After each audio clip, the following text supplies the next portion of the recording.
যদি পরিবর্তন হলে ভালো হয় তাহলে পরিবর্তন হওয়া ভালো। আমি ছোট ছোট কথায় মন খারাপ করা ছেড়ে দিয়েছি।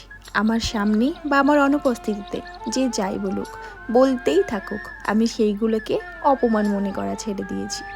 আমার প্রমাণ করার দরকারই নেই যে আমি একজন ভালো মানুষ। কেউ ঠিক মনে করলে ঠিক, না মনে করলে আরও ভালো। বিনা কারণে কারো কাছে ক্ষমা চাওয়ার নেই, আর না কারোর কাছে মহান হওয়ার আছে। কেউ আমাকে বুঝুক বা না বুঝুক, আমি নিজেকে বুঝতে শিখে গেছি। আমার ভিড় ভাড়ি বা লোকজনের সাথে অনেক গল্প করব সে শখ আর নেই। এখন আমার নিজেকেই নিজের জন্য পর্যাপ্ত মনে হয়। লোকেদের সব ভুলই মনে হয়, সেই জন্য আমি সেটা করা শিখে গেছি যেটা আমার ঠিক মনে হয়। কার কোথায় প্রবলেম হচ্ছে সেটা একান্তই তার প্রবলেম। কেউ আমাকে সম্মান করুক বা না করুক, আমি আমাকে আমার মতন করে মেনে নিয়েছি। কারণ এখন আমি নিজেকে মূল্য দিতে শিখে গেছি। কারো পছন্দ মতো কথা আমি আর বলতে পারবো না, কারণ আমি তুচ্ছ না। সবার আগে আমি নিজেকে প্রচণ্ড ভালোবাসি। কারণ আমি নিজেকে আগে প্রচণ্ড ভালোবাসতে পারলে তবেই আমার পাশের জনের মানুষকে আমি ভালো রাখতে পারবো। সেই জন্যই সবার আগে নিজেকে ভালোবাসো। জানি সংসারে হাজারটা কাজ থাকে, কিন্তু তার মধ্যেও নিজের জন্য সময় কিন্তু বের করে নেওয়াই যায়।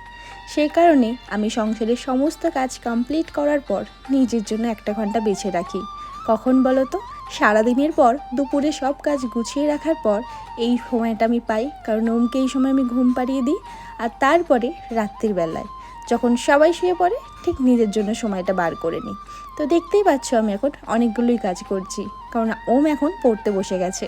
তো ওরও পড়া কমপ্লিট হতে হতে, হ্যাঁ তোমরা ভাববে হয়তো এখন পড়ছে, না না, ওম অ্যাকচুয়ালি শুক্রবার আর সোমবারটা দুপুরবেলায় পড়া থাকে। তো সেই কারণেই আমি মনে করি এই সময় যত কাজ আছে তাড়াতাড়ি করে কমপ্লিট করে নিই, কারণ ওমের পড়া কমপ্লিট হওয়ার পর ওকে ঘুম পাড়িয়ে দেওয়ার পর নিজের জন্য আমি অনেকটা সময় পাবো।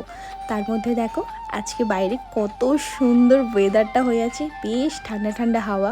আর এই মরশুমে কিন্তু ডায়েরি লিখতে বেশ ভালো লাগবে। আর আমার কিন্তু ডায়েরি লিখতে বেশ ভালো লাগে, মানে এই অভ্যাসটা আমার আগে খুব ছিল, এখন আর সময় পাই না। বাট এখন রিসেন্টলি আবার শুরু করেছি, বেশ ভালো লাগে লিখতে। নিজের জন্য সময় বার করাটা কিন্তু আমাদের সবথেকে বড় কাজ। এতে কিন্তু তোমার মন অনেকটাই ভালো থাকবে। তারপরে আবার সন্ধ্যের পর থেকে যে কাজটা শুরু হবে সেটার জন্য দেখবে আনন্দ পাবে, মানে স্বতঃস্ফূর্ত নিজেকে চঞ্চল রাখতে পারবে। আর আমি এইভাবেই নিজেকে চঞ্চল রাখি, নিজেকে ভালো রাখি, নিজের শখগুলোকেও প্রাধান্য দিই। যাই হোক, কেমন লাগলো আজকের ভিডিওটা? ভালো লাগলে অবশ্যই লাইক কমেন্ট করে পাশে থেকো। এখন আমার একান্তই নিজস্ব কাটানোর সময়।